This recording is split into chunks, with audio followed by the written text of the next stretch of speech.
இந்த அறிகுறிகள் உங்க கணவன் அல்லது மனைவி கிட்ட இருந்தா உங்க வாழ்க்கையே தொல்லையாகிடுமாம்.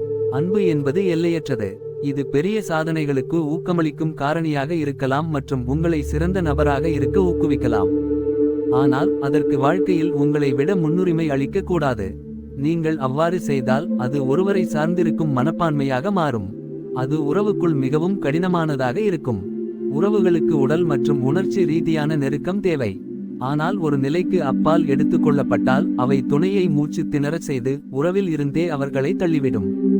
ஒருவர் ஒருவருடன் காதல் ரீதியாக இணைக்கப்பட்டு உறவின் ஆழமான கட்டத்தில் நுழையும் போது ஒருவர் தனது துணையை உணர்ச்சி ரீதியாக சார்ந்து இருக்க முனைகிறார். இது உங்கள் பிரச்சினைகளை உங்கள் துணையுடன் பகிர்ந்து கொள்வது மற்றும் நீங்கள் செய்யும் ஒவ்வொரு சிறிய விஷயத்திலும் பங்குதாரரின் பங்களிப்பை எதிர்பார்ப்பது வரையிலானது. சில நேரங்களில் இந்த சார்பு உங்கள் உறவையே பாதிக்கும். இப்பதிவில் நீங்கள் உங்கள் கூட்டாளரை மிகவும் உணர்ச்சிவசமாக சார்ந்திருக்கிறீர்கள் என்பதற்கான அறிகுறிகளை பற்றி காணலாம். 1. எல்லா விஷயத்திலும் பற்று என்பது எதையாவது பற்றி கொண்டு பிரிவதை எதிர்ப்பது. காதல் ரீதியாக பேசினால் அவர்கள் ஒரு உறவில் இருக்கும்போது அவர்களின் கூட்டாளரிடமிருந்து கடுமையான மற்றும் கட்டாய உறுதியளிக்கப்பட வேண்டியதன் அவசியத்தை இது குறிக்கிறது. பற்றிக்கொள்ளும் பங்குதாரர் தனது பங்குதாரர் எவ்வளவு இணைந்திருந்தாலும் தங்கள் உறவில் மீண்டும் மீண்டும் வாக்குறுதிகளை எதிர்பார்க்கிறார். இது அவர்களின் துணையிடமிருந்து அனைத்து மட்டங்களிலும் அவர்களின் தேவைகளை நிறைவேற்றும் விருப்பத்திலிருந்து வருகிறது. நீங்கள் அல்லது உங்கள் பங்குதாரர் மிகவும் உணர்ச்சிவசப்பட்டவரா என்பதை சொல்லும் அறிகுறிகள் இங்கே உள்ளன. 2. நீங்கள் தனியாக எந்த செயலிலும் ஈடுபடாமல் இருப்பது. உங்கள் பங்குதாரர் இல்லாமல் உங்கள் வழக்கமான செயல்பாடுகளை நீங்கள் எளிதாக செய்ய முடிந்தால் நீங்கள் உணர்ச்சி ரீதியாக சுதந்திரமாக இருக்கிறீர்கள் என்று அர்த்தம்.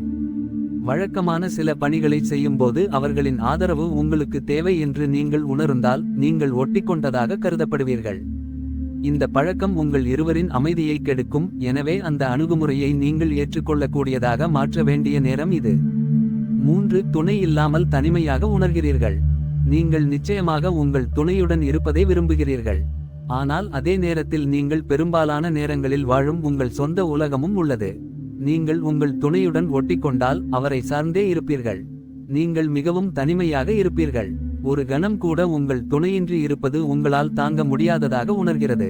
மேலும் நீங்கள் அமைதியற்றவராக உணரலாம். இதனால் நீங்கள் அவர்களை மீண்டும் மீண்டும் தொலைபேசி அழைப்புகள் மூலம் தொந்தரவு செய்யலாம். 4. எல்லாவற்றிலும் அவர்களின் சம்மதத்தை பெறுவீர்கள். சில நேரங்களில் நீங்கள் செய்யும் ஒவ்வொரு பணிக்கும் உங்கள் கூட்டாளியின் ஒப்புதலை பெறுவதற்கு அதிகப்படியான சார்பு உங்களை தூண்டுகிறது. நீங்கள் நன்றாக செய்ய விரும்பும் ஒன்றை உங்கள் பங்குதாரர் செய்ய மறுத்தால் இதை நீங்கள் சகிக்க முடியாததாக காண்பீர்கள். இவை அனைத்தும் உங்கள் துணையை எந்த சூழ்நிலையிலும் மகிழ்ச்சியடைய செய்ய விரும்பாத அளவுக்கு நீங்கள் அவரை சார்ந்து வளர்ந்திருக்கிறீர்கள் என்பதை காட்டுகிறது. 5. நாள் முழுவதும் செய்தி அனுப்பவும் அல்லது அழைக்கவும். நீங்கள் உணர்ச்சிவசப்பட்டு உங்கள் துணையை சார்ந்திருப்பதால் அவர் அவள் அல்லது அவர்கள் இல்லாமல் தனியாக ஒரு நிமிடம் செலவிடுவது கூட உங்களுக்கு கடினமான இருக்கும். அந்த நேரத்தில் பங்குதாரர் தொலைவில் இருந்தால் நீங்கள் அவருக்கு தொடர்ந்து குறுஞ்செய்தி அனுப்புவது அல்லது அழைப்பது இயல்பாகவே அவரை வருத்தப்படுத்துகிறது. இது உங்கள் துணையையே சார்ந்து இருப்பதற்கான அறிகுறி. இதை சரிபார்த்து அதிலிருந்து விடுபட வேண்டும். 6. சமூக வாழ்க்கையை அதிகமாக கட்டுப்படுத்துகிறீர்கள். உங்கள் கூட்டாளரை சாத்தியமற்ற வரம்பிற்குள் கட்டுப்படுத்துவதும் பற்றுக்கொள்வதற்கான அறிகுறியாகும்.